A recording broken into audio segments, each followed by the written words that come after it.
Vous écoutez Pierre Nantel.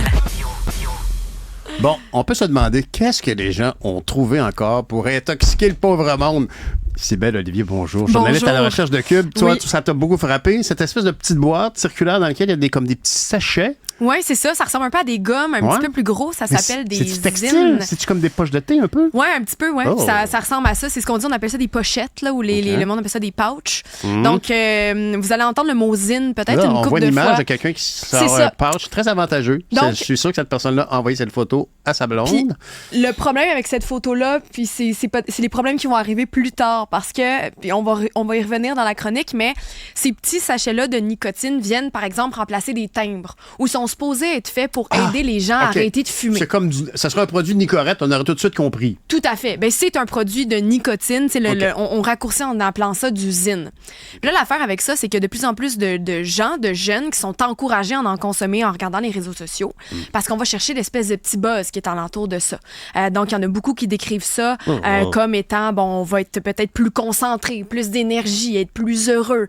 Ça, c'est les témoignages des jeunes qui prennent ça. Je dis des jeunes, mais tu sais, c'est des gens dans la vingtaine et même, j'ai vu des Joe Rogan, des Tucker Carlson parler de ça comme étant positif. Parce que il y a les gens qui arrêtent de fumer et qui veulent prendre ça pour les aider. Puis il y a ceux qui ne fumaient pas ou qui étaient des fumeurs un petit peu de vapoteuses et qui ont envie d'aller chercher la sensation de la nicotine. Mais on voit des images, hein, c'est annoncé ici, on voit là à côté des gravoles.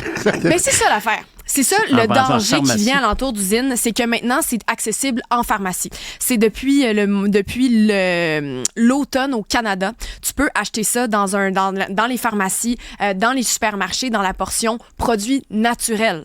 Donc, tu vois ça à côté de plein d'autres produits. Par contre, au Québec, les pharmaciens se sont battus et ont dit non. Nous, on ne veut pas ça en pharmacie comme ça, en vente libre. On veut que, c'est en vente libre, mais on ne veut pas que les gens puissent juste en prendre dans les rangées sans consulter de pharmacien. Ah, fait que c'est derrière le comptoir? C'est derrière le comptoir. C'est pas prescrit, mais il faut demander au pharmacien, je vais avoir une boîte de cette chose-là. Mais là, l'affaire avec ça, c'est que les pharmaciens sont très inquiets parce que la consommation continue d'exploser, puis des jeunes qui n'ont pas besoin de cette quantité-là de nicotine viennent quand même s'en procurer. Puis tu sais, l'affaire aussi, c'est que ça goûte bon. C'est qu'ils ont créé un produit, donc celui dont on parle aujourd'hui, puis le seul qui est disponible au Québec, ça s'appelle le Zonic. Donc, c'est Imperial Tobacco qui le conçoit. Imperial Tobacco qui le conçoit. Donc, eux, encore une fois, après qu'on ait perdu l'accès aux vapoteuses avec des saveurs, comment l'industrie du tabac réussit finalement à nous vendre autre chose? En nous disant, on va leur faire croire entre guillemets, qui vont pouvoir arrêter de fumer ou qui vont arrêter de fumer ou consommer la nicotine autrement. C'est un produit qui serait finalement plus santé, mais ça goûte bon, c'est le fun, il y a le petit buzz. Alors encore une fois, est-ce qu'on n'est pas en train de cibler des adolescents? C'est un peu de ça qu'on s'inquiète. Puis aujourd'hui, ça vous fait pas mal réagir. On en a parlé dans le Journal de Montréal ce matin. La presse a fait un dossier là-dessus aussi, parce que là, les jeunes disent, non, mais écoutez... Moi, j'ai juste à aller à la pharmacie, dire au pharmacien, non, mais moi, j'essaie vraiment d'arrêter de fumer. Il va m'en donner. Puis ça finit là. Mais ici, on ne peut pas en obtenir de plus de 4 mg. Donc ça, c'est pas tant que ça, le 4 mg. Le petit sachet qu'on voit... Oui, c'est ça. Chaque petit sachet qu'on vient mettre, là, vraiment placé sur notre gencive, on parle de 4 mg. C'est ça. J'aimerais ça entendre les hygiénistes dentaires puis les dentistes sur ça, d'après moi. Mais c'est ça, parce que tu peux commencer à plus t'en mets au même endroit régulièrement, parce que ça, tu peux en consommer plusieurs par jour. Impact, tu penses? Absolument pas, je pense. On le sait parce qu'ils se sont prononcés là-dessus. Okay. On peut commencer à perdre de nos gencives. Il y a certaines personnes qui vont devoir faire une transplantation de gencives parce que ça va venir de plus en plus mince. S'ils savaient comment ça fait mal, se faire enlever quelque chose dans le fond du palais pour se faire coller ça devant les dents, là, il ne le ferait pas. C'est épouvantable. C'est super problématique. Puis en dehors de ça, il y a les risques de cancer de la gorge.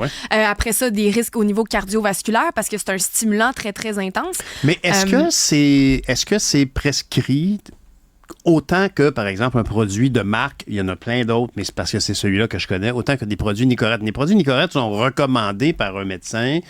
Ou si tu veux arrêter de fumer, est-ce que ce produit-là est recommandé par les médecins? Pas selon Brigitte Marchand, qui est une pharmacienne propriétaire. Je vais te faire entendre un extrait de sa conversation ce matin avec Karima Brick dans son balado. Elle l'a mentionné, cette question-là. Elle disait, nous, quand les gens viennent nous voir pour qu'on essaie de faire arrêter de fumer, on va leur proposer une alternance de patch qu'on met sur le bras et de gomme. OK. Ça, on leur propose pas. Pourquoi? Parce que c'est trop bon. C'est trop le fun. OK. L'addiction C'est vrai va que juste... la Nicorette, ça goûte pas le miel ou la confiture aux fraises. Tu sais, l'addiction va juste se transposer dans un autre produit. Donc, et la patch aussi, la différence, c'est qu'une patch, ça va pouvoir donc fournir la nicotine pendant 24 heures. Ça, les petits sachets que vous voyez, c'est des 60 minutes intenses. Fait que t'en prends un, c'est fini, tu le jettes, t'en prends un, c'est fini. Donc, t'imagines comment tu prends ça, puis en plus, tu vois les réseaux sociaux. Puis je veux juste dire, on s'énerve avec ça ce matin, mais ça fait depuis cet hiver qu'on parle de cette tendance-là qui est en augmentation. Ça prend quelques recherches, puis on voit qu'il y avait à peu près des articles similaires qui sortaient au mois de mars, au mois de février. Okay. Donc, ça fait longtemps. Je reviens à Brigitte Marchand, qui nous a dit ça, qui faisait partie des problèmes aussi. Mais j'ai un autre extrait, elle nous parle de d'autres types de problèmes où ça vient chercher un peu plus loin, donc dans notre corps. Donc, je t'invite à l'écouter, Madame Brigitte Marchand. Mm-hmm. En fait, il faut savoir que la nicotine, c'est un puissant psychoactif stimulant. Donc, ça crée vraiment un buzz très rapide d'éveil, de sensation, qu'on est plus alerte, qu'on est plus agile. D'ailleurs, il y a des athlètes qui consomment le Zonic, le Zyn ou Zonic, il y a plusieurs terminologies qu'on l'appelle. Et donc, le danger, comme n'importe quelle drogue, c'est sûr que ça fait moins de ravages que certaines autres drogues qu'on connaît, mais ça reste que on sait que 50% des gens ne réussiront jamais à arrêter à consommer de la nicotine, que ce soit par vapoteuse, que ce soit en fumant, ou que ce soit, par exemple, avec des produits de ce type. Ouais, et ça reste aussi... Mais puis, il y a pas de doute que moi, en tout cas, moi, j'ai fumé quand même assez longtemps. Et le rire et la toux que j'ai de aucun rapport, j'ai pas fumé de cigarette vraiment depuis, je sais pas, 3 ans, à peu près 4 ans. Puis la vérité, c'est que la cigarette, il y a une sensation, il y a quelque chose, il y avait un plaisir à fumer, mais il y avait aussi cet effet de concentration, de sentiment que la nicotine amenait comme une forme de, pas de clairvoyance, mais d'éveiller une plus d'acuité. Oui, mais c'est ce qu'ils disent, exactement, que ça fait partie des effets qui sont recherchés puis qui sont le fun.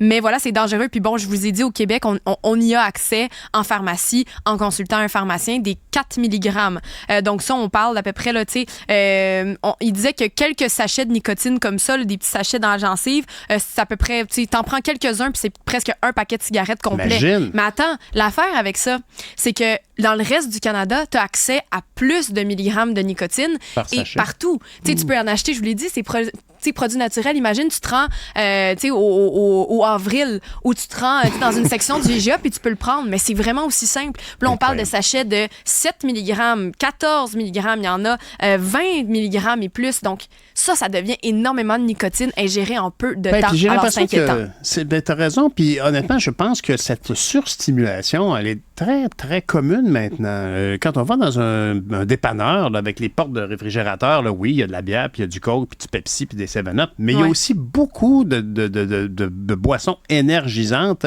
On dirait qu'on est à la recherche. Est-ce que c'est une ambition de performance qui demande? Est-ce que tout le monde soit à ce point-là stimulé? Je veux bien croire, mais dans une boisson de ce genre-là, il y a comme 4-5 cafés.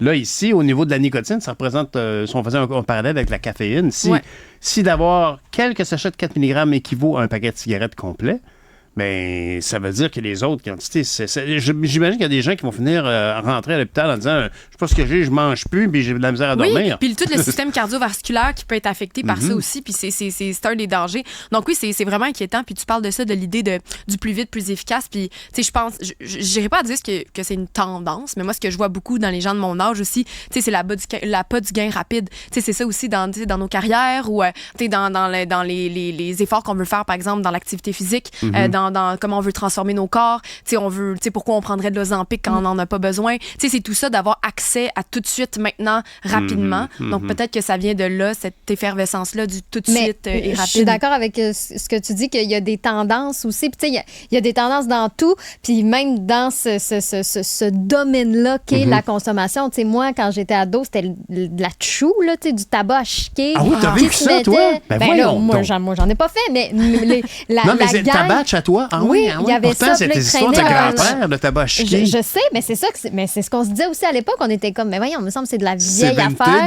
Mais oui, il y avait beaucoup d'ados, puis c'était à la même place, là, entre la gencive puis la joue. Puis là, tu sais, ce qu'on disait au final, c'est que tu pouvais avoir le cancer de la gorge. Ça goûte dégueulasse, en plus. Mais ça, c'est le pire, c'est que ça goûte dégueulasse. Là, il y avait, oui, exactement, c'était avant l'aromatisation. C'était une autre forme de tabagisme. Mais tu sais, il y a eu cette mode-là, tu sais, qui est comme revenue. Puis là, on dirait qu'on essaie des nouvelles tendances pour aller chercher... Ben oui, puis les compagnies jeunes continuent de trouver des manières de contourner ce qu'on essaie de mettre en place. Puis il y avait même le ministre Mark Holland, le ministre fédéral de la Santé, qui au moment où, donc en octobre, on s'était dit, puis je vais conclure là-dessus, où on s'était dit au Canada, OK, c'est bon, on va le faire rentrer.